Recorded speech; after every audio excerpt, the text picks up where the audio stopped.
강물이 되는 이야기를 나누었습니다. 믿음 생활하면서 가장 중요한 것은 하나님의 은혜 안에 잠겨 사는 것입니다. 하나님의 은혜 안에 잠겨 살면 그 마음에 기쁨이 충만합니다. 성령이 충만합니다. 감사가 넘칩니다. 이렇게 신앙생활하는 사람들은 행복합니다. 이런 교인들이 모여있는 교회는 행복한 교회가 됩니다. 우리 덕춘교회가 이렇게 행복한 교인들이 모여 행복한 믿음 생활하는 행복한 교회가 될 줄 믿습니다. 지난주에는 1절에서 5절을 중심으로 내용을 살펴보았지만 오늘은 6절에서 12절 말씀을 중심으로 살펴보겠습니다. 성전 문지방에서 시작된 이 강물이 흘러가면서 이르는 곳마다 놀라운 변화를 일으킵니다. 어떤 변화를 일으켰을까요? 오늘 본문 말씀을 통해서 함께 살펴보고자 합니다. 이 강물이 일으킨 첫 번째 변화는 치료하고 살려내는 것입니다. 함께 해보시겠습니까? 치료하고 살려내고. 우리 7절 말씀을 함께 읽겠습니다. 시작. 내가 돌아가니 강 좌우편에 나무가 심히 많더라. 제일 먼저 이 강물이 흐르면서 바뀐 것은 강 좌우편입니다. 강 좌우편은 강물에서 가장 가까이 있는 곳입니다. 강물은 가장 가까운 곳을 먼저 변화시켰습니다. 그런데 강 좌우편은 어떤 곳이었습니까? 그동안은 물이 흐르지 않는 곳이었습니다. 물이 흐르지 않는 강물은 사막이나 마찬가지입니다. 여기에 강이라고 표현된 말은 히브리 말로 나할이라고 합니다. 이 나할이라는 말은 강이라고도 번역이 되고 시내로도 번역이 됩니다. 그런데 이 나할이라는 이 물줄기는요, 작은 물줄기를 의미하는데 항상 흐르는 물이 아닙니다. 와디라는 말을 들어보셨습니까? 와디는 겨울에 우기에만 한 차례 급하게 물길이 만들어져서 흐르다가 건기에는 바싹 말라버려서 물 한 방울 없는 그 물길이 바로 이 와디, 히브리 말로 나할이라고 하는 것입니다. 그게 오늘 번역해서 강이라고 되어 있는 것입니다. 오늘 본문에 나오는 강 좌우편은 물길에서 가장 가까이 있지만 물이 없는 곳이었습니다. 물이 없는 강 주변이 무슨 의미가 있겠습니까? 그것은 생명이 살 수 없는 곳이었습니다. 우리 인생은 종종 이렇게 메말라 버린 강가와 같을 때가 있습니다.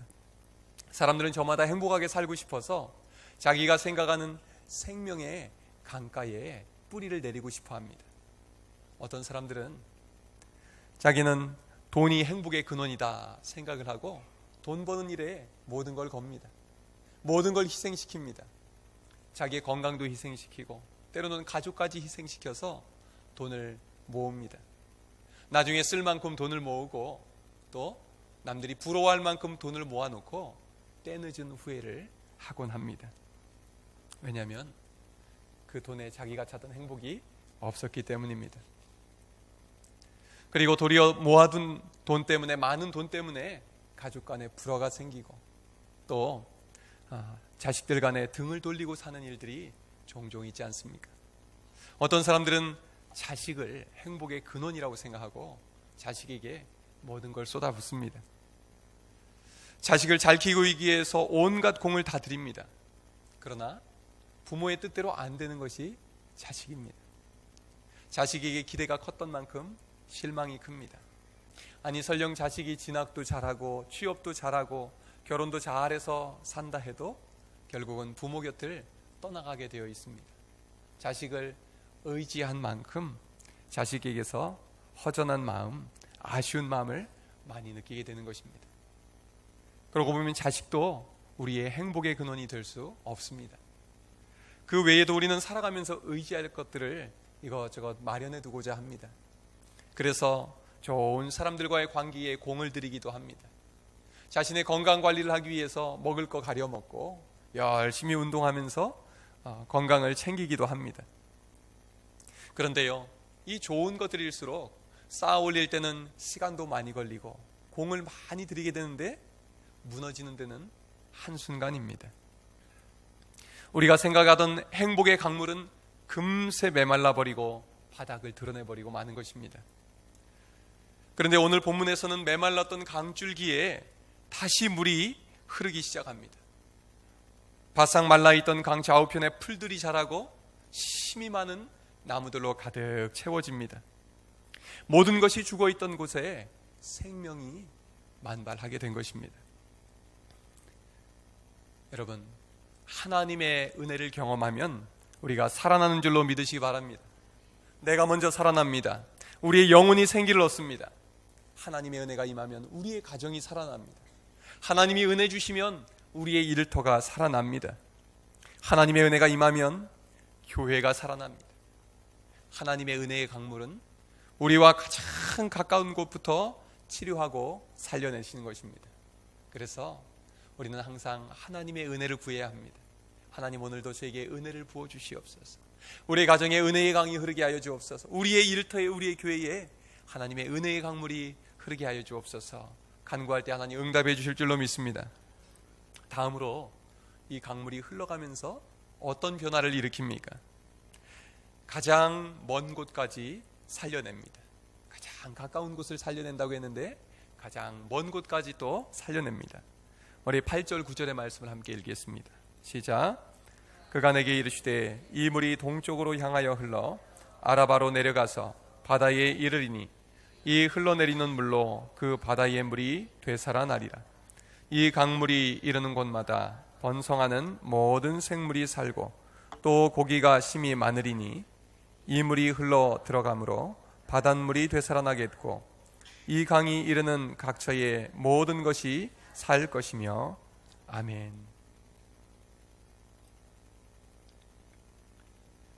지금 물이 처음에 시작된 예루살렘 성전은 이스라엘에서 가장 높은 지대라고 할 수가 있습니다.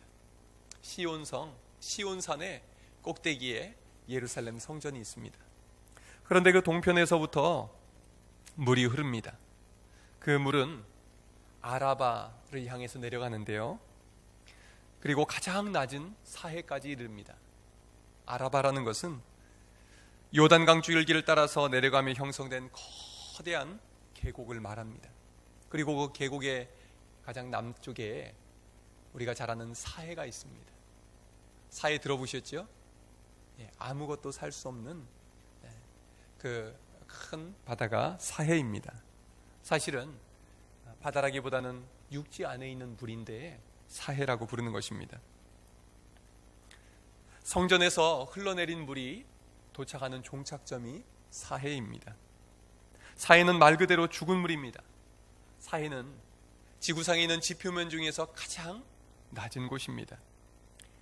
해수면보다 사해의 표면은 500m 정도 더 낮다고 합니다. 얼마나 낮은 것입니까? 그러다 보니까 사해 주위에 있는 물들은 다 어디로 모여들겠어요? 사해로 다 모여들게 되어 있습니다. 문제는 사해의 염분이 바다의 염분보다 최소한 5배가 높답니다. 그러니까 그 속에 물고기가 살 수가 없습니다. 요단강에서 흘러들어온 물고기는 들어가자마자 죽습니다. 그리고 바다에 사는 물고기라고 해도 갖다 집어넣으면 살아낼 수가 없는 것입니다. 바로 이 사해는 어떤 물고기든지 들어오면 죽게 되는 죽음의 바다인 것입니다.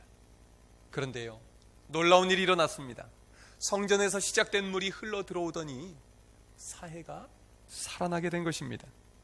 8절에서 이 흘러내리는 물로 그 바다의 물이 되살아나리라 말씀합니다. 되살아난다는 말은 히브리 말로 라파라고 합니다. 여러분, 여호와 라파 들어보셨습니까? 어떤 하나님이십니까? 치료하시는 하나님. 역시 수준이 높으시군요. 라파는 치료하다라는 뜻을 가지고 있습니다. 그런데요, 성전에서 시작된 물이 사해에 들어오더니 그 물이 되살아납니다. 치료되어서 온전한 물이 됩니다. 죽음의 바다가 생명의 바다로 바뀌게 된 것입니다. 그래서 물고기가 한 마리도 없던 곳에 심이 많은 물고기로 가득 차게 되었다는 것입니다. 이 강물은 바로 우리가 살아가고 있는 이 세상을 의미한다 볼 수가 있겠습니다. 여러분, 우리가 살아가는 이 세상 살만하십니까? 살만하지요? 하나님의 은혜 때문에 살만합니다. 그런데요, 하나님의 은혜가 없이는 참 살기 어려운 것이 이 세상살이 아니겠습니까? 요즘도 뉴스와 신문을 보면 하루같이 정말 기괴한 무서운 사건 사고들이 끊이지 않고 매일같이 우리에게 들려오곤 합니다. 여러분, 이 악하고 무서운 세상을 고칠 수 있는 방법이 어디 있을까요? 이 세상에는 답이 없습니다. 그 답은요, 오직 교회에만 있는 줄로 믿으시기 바랍니다. 성전에서 흘러나온 물이 사해를 치료하여 살려냈듯이 하나님께서 이 세상을 고치고 살려낼 수 있는 답을 교회 안에 주셨습니다. 그 답은 무엇일까요? 바로 예수 그리스도의 십자가의 보혈의 복음인 줄로 믿으시기를 바랍니다. 십자가의 복음만이 우리의 답입니다. 십자가의 복음만이 이 세상을 고칠 수가 있습니다. 십자가의 복음만이 죄인을 의인되게 할 수 있습니다. 십자가의 복음만이 악인을 선을 행케 할 수가 있는 것입니다. 그래서 우리는 하나님께서 우리 교회에 주신 이 복음을 나아가 전해야 합니다. 사랑의 복음이 답임을 우리는 우리의 삶을 통해서 보여주어야 합니다. 그 길 외에는 세상을 살릴, 세상을 고칠 다른 길이 없기 때문입니다. 그런데 이 세상이 점점 더 악해지고 살아가기 어려워지는 이유는 무엇일까요? 그것은 바로 교회가 교회답지 못해서 그럽니다. 우리 그리스도인들이 그리스도인답지 못해서 그렇습니다. 세상이 빛이 되어야 할 우리가 빛을 비추지 못하니까 세상은 점점 더 어두워지고 있습니다. 이 세상에 녹아져서 이 세상을 치유하고 고쳐야 될 세상의 소금인 우리들이 우리의 사명을 감당하지 않으니까 이 세상은 점점 더 썩어가고 악취가 나는 것입니다. 교회가 답을 알고 있으면서도 전하지 않으면 이 세상이 더 나아질 길이 없습니다. 그러므로 우리는 세상을 향해 나아가서 외쳐야 합니다. 주님만이 답이라고, 주님만이 우리를 고치실 수 있다고, 주님이 우리를 살려내실 수 있다고 우리가 담대히 증거할 수 있기를 바랍니다. 복음이 있는 세상은 죽어가던 사해를 생명의 바다로 바꿔놓았습니다. 그러나 반대로 복음이 없는 세상은 여전히 죽음으로 가득 찬 세상일 수밖에 없는 것입니다. 우리가 먼저 하나님의 은혜의 강물에 잠겨서 먼저 은혜 받고 변화받고 우리의 영혼이 살아날 수 있기를 바랍니다. 그리고 우리를 살린 복음, 우리를 변화시킨 복음, 우리를 고친 그 복음을 들고 우리의 가정으로, 우리의 일터로, 우리의 동네로 가서 우리가 담대히 증거할 수 있기를 바랍니다. 하나님께서 우리를 통해서 또 우리 교회를 통해서 이 지역사회를 변화시켜 주시고 우리의 가정과 일터를 변화시켜 주실 줄로 믿습니다. 이 동네에서 땅끝까지 하나님께서 우리를 통하여 변화시켜 주실 줄로 믿으시기 바랍니다. 두 번째로, 이 강물이 흘러간 곳에서 어떤 변화가 일어납니까? 주고 또 주는 나눔의 기적이 일어납니다. 한번 따라해 보시겠습니까? 주고 또 주고. 10절 함께 읽겠습니다. 시작. 또 이 강가에 어부가 설 것이니 엔게디에서부터 에네글라임까지 금을 치는 곳이 될 것이라. 그 고기가 각기 종류를 따라 큰 바다의 고기같이 심이 많으려니와. 아멘.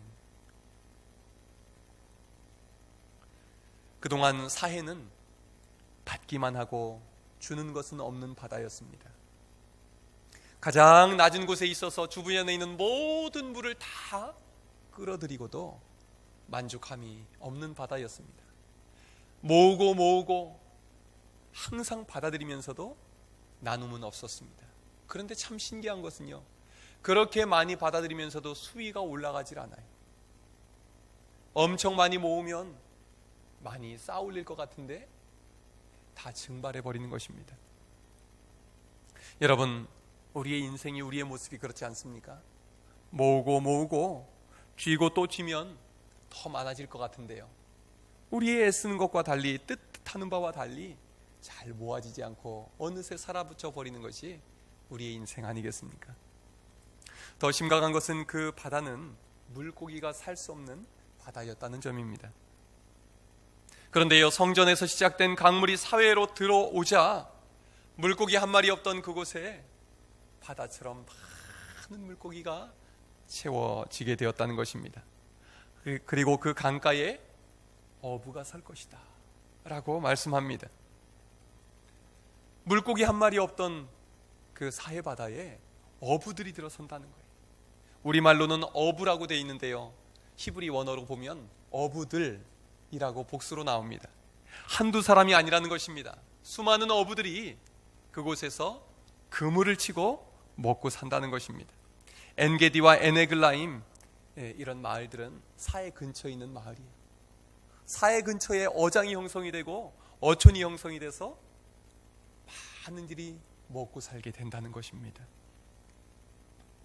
아무것도 내주는 것 없이 끌어모으기만 하던 사해가 그 수많은 어부들에게 먹여주고 풍족하게 해주는 나눔의 바다가 된 것입니다. 다시 말해서 사해가 갈릴리 바다처럼 바뀌게 되었다는 말씀입니다. 여러분, 우리는 어떻게 변화될 수 있습니까? 사해와 같은 우리가 어떻게 하면 갈릴리 바다와 같이 나눠주고 베풀고 먹일 수 있는 그런 사람으로 변화될 수가 있겠습니까? 그 답은 바로 예수 그리스도께 있는 줄로 믿으시기를 바랍니다. 자기밖에 모르던 사람이 남을 위해 사는 사람으로 바뀌는 그 일이 예수님을 만나면 일어납니다. 죽음을 향해 달려가던 사람이 이제는 생명을 위하여 헌신하는 그 일이 주님을 만나면 일어나는 것입니다. 성경에서 대표적인 사람이 누가 있을까요? 자기만을 위해서 모으고 쌓아올리다가 나중에는 나누고 베푸는 것을 기쁨으로 여기면서 평생을 산 사람, 그의 이름은 삭개오입니다. 역시 수준이 높습니다. 삭개오는요, 평생 재산을 자기를 위해서 끌어모으면서도 만족함이 없었던 사람입니다. 그는 남에게 베풀 줄 몰랐습니다. 남의 것까지 빼앗아서 자기 것으로 삼아야 직성이 풀리는 사람이었지만 그러고도 만족함을 느끼지 못했던 사람입니다. 그런데 예수님을 만난 이후로 그는 자기가 빼앗아 왔던 것은 4배로 갚아주겠다 했습니다. 자기의 재산의 절반을 다 나누어주겠다고 했습니다. 그에게 남은 것이 있었을까 싶습니다. 그런데요, 그는 이제 사람을 살리는 사람, 나눠주고 베풀고 섬기는 사람으로 변화되어서 그의 일생이 얼마나 기쁘고 행복하였을까 생각해 봅니다. 12절에도 이 강물이 강 좌우에 어떠한 변화를 일으켰는지 나옵니다. 우리 12절 함께 읽겠습니다. 시작. 강 좌우가에는 각종 먹을 과실나무가 자라서 그 잎이 시들지 아니하며 열매가 끊이지 아니하고 달마다 새 열매를 맺으리니 그 물이 성소를 통하여 나옴이라. 그 열매는 먹을 만하고 그 잎사귀는 약재료가 되리라. 아멘. 그동안 메말라서 아무것도 없던 강 주위에 이제는 풍성한 각종 과실나무가 들어섰습니다. 근데 신기하게도요, 이 과일나무는 열매를 맺는 철이 있잖아요. 그 철 말고는 열매가 없지 않습니까? 그런데 이 강 주변에는 1년 내내 그 잎이 시들지 않습니다. 1년 내내 열매가 그치지 않습니다. 매달마다 새 열매를 맺습니다. 그러니까요, 누구든지 그 강 주위에만 오면 맛있는 과일을 먹을 수가 있습니다. 그리고 그 잎사귀는 약재료로 쓰기에 아주 좋은 잎사귀였습니다. 강 좌우편에 있는 나무들은요, 주고 또 주는 나무들이었습니다. 1년 내내 주고도 새 열매가 맺히는 나무였던 것입니다. 열매도 주고 잎사귀도 주고 다 주는 나무였습니다. 여러분, 이 말씀을 보니까 생각나는 시편이 있으십니까? 시편 1편의 말씀에 우리 지난주일 오후 찬양 예배 때 암송했던 구절 중에서 시편 1편 3절에 복이 있는 사람은 어떤 사람인지 이렇게 설명합니다. 그는 시냇가에 심은 나무가 철을 따라 열매를 맺으며 그 잎사귀가 마르지 아니함 같으니 그가 하는 모든 일이 다 형통하리로다. 복 있는 사람은 어떤 사람입니까? 그는 잎사귀가 마르지 아니하여서 시원한 그늘을 만들어서 누구든지 그 아래만 오면 쉼을 얻고 힘을 얻을 수 있는 의지가 되어주는 나무입니다. 또 복 있는 사람은 어떤 사람입니까? 그는 철을 따라서 열매를 맺어서 누구든지 열매를 먹고 싶은 사람은 와서 따먹게 해주는 나무와 같은 사람입니다. 여러분, 한 가지 생각해 볼 필요가 있습니다. 복 있는 사람은 바로 이런 나무와 같은 사람인데요. 자, 이 나무가 맺은 열매 누가 먹습니까? 자기가 먹자고 나무가 열심히 열매를 맺었을까요? 아니죠. 누구를 위해서입니까? 남을 위해서 맺었습니다. 이 복 있는 사람은 시냇가에 심은 나무와 같은 사람이라고 했는데, 이 나무는 자기를 위해서 그늘을 만들었습니까? 누구를 위해서 만들었습니까? 남을 위해서 만들었습니다. 복 있는 사람은 어떤 사람입니까? 자기가 정말 잘 되고 자기가 받은 복으로 다른 사람을 먹이고 나누고 세워주는 사람인 줄로 믿으시기를 바랍니다. 하나님이 그를 통하여서 이 귀한 일들을 하시는 그 사람이 바로 복을 받은 사람이라는 것입니다. 우리는 자녀들에게 이런 말 하지요. 공부해서 남 주냐? 열심히 공부해야 잘 먹고 잘 살지. 돈 벌어서 남 주냐? 다 너 잘 되라고 하는 소리다. 이런 말을 우리는 어려서부터 들어왔고 또 자녀들에게 그런 얘기를 종종 해오지 않았습니까? 그런데 오늘 이 복 있는 사람, 시편에서 말하는 복 있는 사람, 에스겔 47장에서 말하는 강 좌우에 들어선 나무와 같은 사람은 어떤 사람입니까? 공부해서 남 줄 줄 아는 사람입니다. 돈 벌어서 남 잘 되게 할 줄 아는 사람입니다. 이것이 바로 우리 그리스도인의 모습이고 이것이 바로 우리 교회의 정체성인 줄로 믿으시기를 바랍니다. 복 있는 교회는 어떤 교회입니까? 시냇가에 심겨진 나무와 같은 교회입니다. 저는 여기에 우리 교회의 사명이 있다고 생각합니다. 우리 교회가 이 자리에 세워진 이유가 무엇일까요? 하나님께서 우리 교회를 통해서 이 지역사회의 주민들에게 복을 주시기 위함인 줄로 믿으시기를 바랍니다. 우리 교회가 열심히 열매를 많이 맺어서 이 지역사회의 주민들이 복을 받을 수 있기를 바랍니다. 배고픈 이웃들이 배불리 먹을 수 있기를 바랍니다. 또 인생살이에 지친 우리 이웃들이 우리 교회 때문에 교회에 나와서 힘을 얻고 위로를 얻고 세상을 살아갈 힘을 가지고 돌아갈 수 있기를 바랍니다. 우리는 항상 생각해야 됩니다. 우리 지역 주민들이 무엇이 필요할까? 하나님은 우리 교회를 통해서 이 지역사회에 무엇을 채워주길 원하실까? 하나님의 고민이 우리의 고민이 되어야 할 줄로 믿습니다.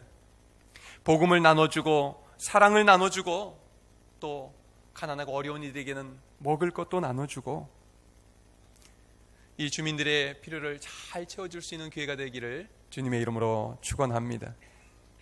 그리고 우리 교회는 교회 학교에서 아이들을 키울 때도 바로 이 마음으로 키우면 좋겠습니다.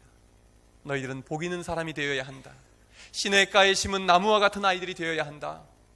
그래서 하나님이 주신 복을 나눠주고 너희들 때문에 주위에 있는 모든 사람들이 복을 받을 수 있는 사람이 되어야 한다. 우리가 그런 인재를 키워서 이 지역사회를 살려내고 이 나라와 이 민족을 살려내고 이 세계를 향하여 나아가 섬길 인재를 살려내는 우리 덕춘교회가 되기를 주님의 이름으로 축원합니다. 2006년 1월에 예수님과 같은 나이인 33세의 세상을 떠난 청년이 한 명 있었습니다. 그는 의사였습니다. 이름은 안수현. 그는 고려대 의대를 나와서 막 의사로 자리를 잡아가는 신실한 그리스도인이었습니다. 그런데 그가 군대에 군의관으로 가서 복무하던 중에 유행성 출혈열로 갑작스럽게 세상을 떠났습니다. 그의 장례식이 영락교회에서 있었는데 조문객이 4,000명이 왔다 갔다 합니다. 청년 의사 한 명이 세상을 떠났는데 4,000명의 조문객이 왔다 갔대요.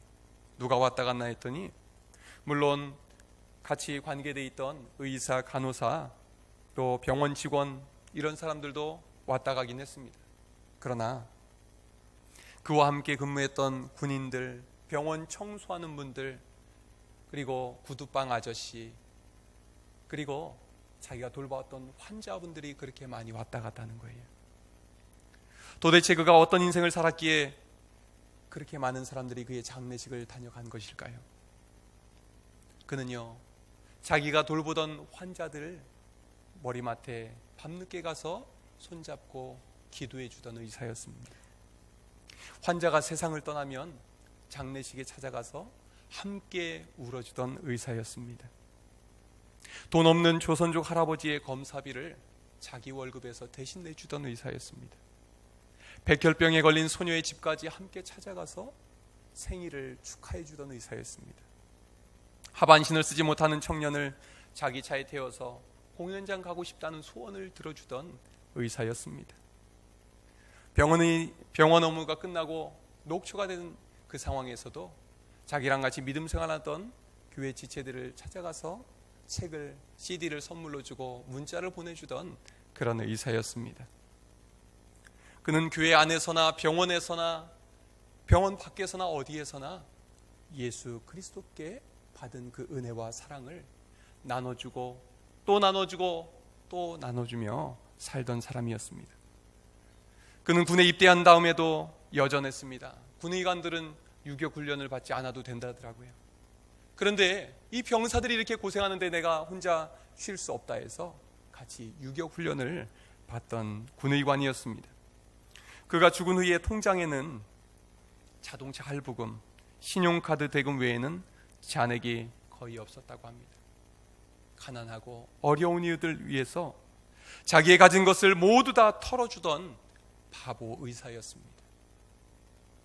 그는 정말 자기 혼자 잘 먹고 잘 살 수 있는 그런 좋은 직업을 갖고 있었지만 그 자리에서 하나님이 주신 것을 가지고 주고 또 나눠주는 의사였습니다. 그는 치료해주고 살려내주는 의사였습니다. 주님과 같은 의사였던 것입니다. 그가 어떻게 그 길을 갈 수 있었을까요? 그의 가슴에는 예수 그리스도의 십자가의 사랑이 있었는 줄로 믿으시기를 바랍니다. 그의 사랑이 안수연 의사를 살려냈습니다. 그의 인생을 값지게 만들었습니다. 그가 떠난 이후에 지금까지도 사람들은 안수연 의사를 잊지 못하고 있습니다. 그를 만난 환자들은 치료받기를 포기했다 다시 일어나서 용기를 내어 치료를 받았습니다. 그를 만난 사람들은 다시 세상을 살아갈 힘을 얻고 일어났던 것입니다. 여러분, 우리는 왜 그리스도인으로 부름을 받은 것일까요? 우리 주님께 받은 사랑을 가지고 우리의 주변을, 우리의 이웃을, 이 동네를 치료하고 살려내라고 부름받은 줄로 믿으시길 바랍니다. 또 우리에게 주신 것 가지고 주고 또 주고 나누고 섬기라고 우리를 부르신 줄로 믿으시길 바랍니다. 주님처럼 살아갈 때에 주님께서는 우리에게 주님께서 더욱더 많은 것으로 갚아주실 줄로 믿으시기 바랍니다. 저는 문득 이런 찬송이 생각이 났습니다. 우리 어렸을 때 많이 불렀던 복음성가인데요. 사랑은 참으로 버리는 것 아십니까? 거기에 4절 가사가 이렇습니다. 사랑은 참으로 베푸는 것, 베푸는 것, 베푸는 것. 사랑은 참으로 베푸는 것, 더 가지지 않는 것. 이상하다 동전 한 입 움켜잡으면 없어지고 쓰고 빌려주면 풍성해져 땅 위에 가득 차네. 오, 사랑은 참으로 베푸는 것, 베푸는 것. 사랑은 베푸는 것, 더 가지지 않는 것. 참 이상한 일이 일어나는 것입니다. 나누고 베푸는데 없어지는 것이 아니라 하나님께서 더 나누라고 더 많이 채워주시고 더 풍족하게 해주시는 놀라운 은혜가 있는 줄로 믿으시길 바랍니다. 바로 이 길을 이 자리에 계신 모든 분들이 걸어갈 수 있길 바랍니다. 바로 이 복된 길을 우리 덕중교회가 걸어갈 수 있기를 주님의 이름으로 축원합니다. 기도하겠습니다. 하나님 아버지,